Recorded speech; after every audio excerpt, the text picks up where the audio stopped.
puso. Pahiram po ng 20 minutes na inyong hapon. Ako po si Boy, and welcome to Carla Estrada!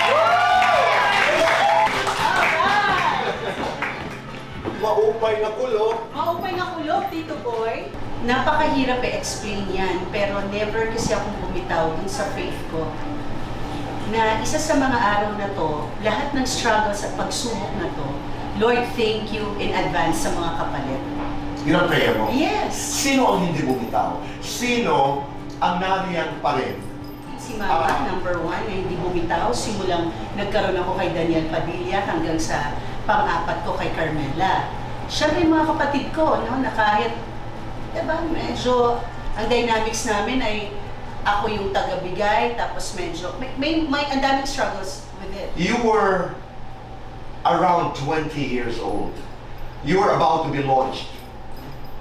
Naalala mo? Yes. Oo. Regal ba? Real baby. Regal, as a Regal star. Yes.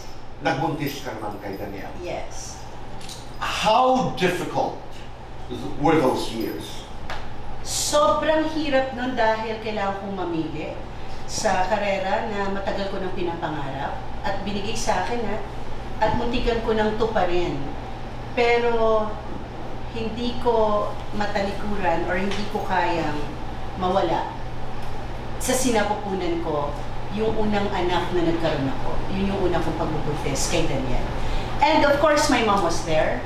So, pinakaunang taong sinabihan ko si Mama. Sabi ko, Ma, buntis ako. Sabi niya, sige, 9 months lang yan. Nandito lang ako. Kung gusto mo pang ituloy ang pag-aartista,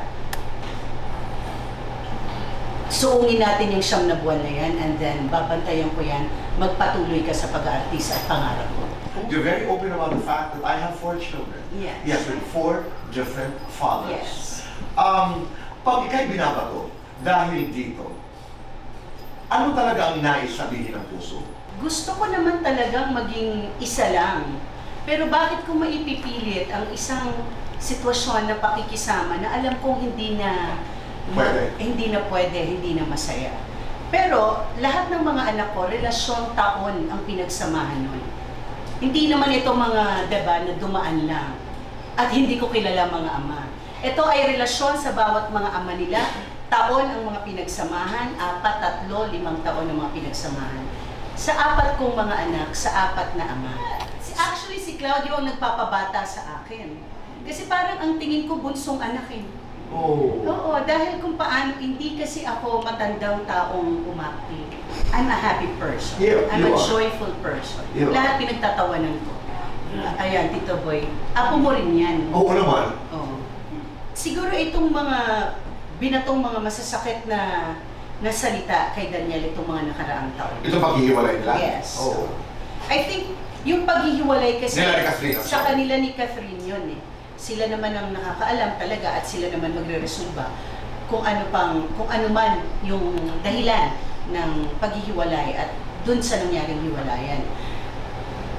Pero yung salita ng tao na halos hindi mo na makain at sobrang kapastusan kung ano man ang, medyo yun ang hindi ko na kinakaya. Hindi ko kinakaya na parang ikamamatay ko ha. Hindi ko na halos kayanin na kailangan ko ng hanapin yung mga taong ganun magsalita at isa-isahing sagutin. Happy anniversary, Fast Talk with Tito Boy Abunda. Ang message ko, syempre lalo pang tumagal ang show ninyo at mas marami pa kayong mabigyan ng inspirasyon sa mga pag-uusap at storya ng inyong show. Happy anniversary! Tito Boy, kailan mo ako malilibre ng dinner? Now na!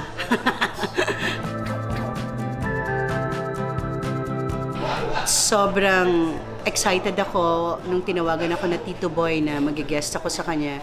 Kasi napakatagal na nung huli na pinakausap niya ako dun sa salamin niya. Diba? Yung pagharap ko sa salamin. So ngayon, happy-happy ako. Kasi pagkausap mo talaga si Tito Boy, nadadagdagan yung mga kaalaman mo sa buhay, tumatalino ka ulit. And masarap kasi talaga siyang kausap dahil punong-puno ng aral, talagang substance, punong-puno yan. Kaya I love Tito Boy. Pagka si Tito Boy ang isa sa pinaka masarap at mabuting kausap na tao.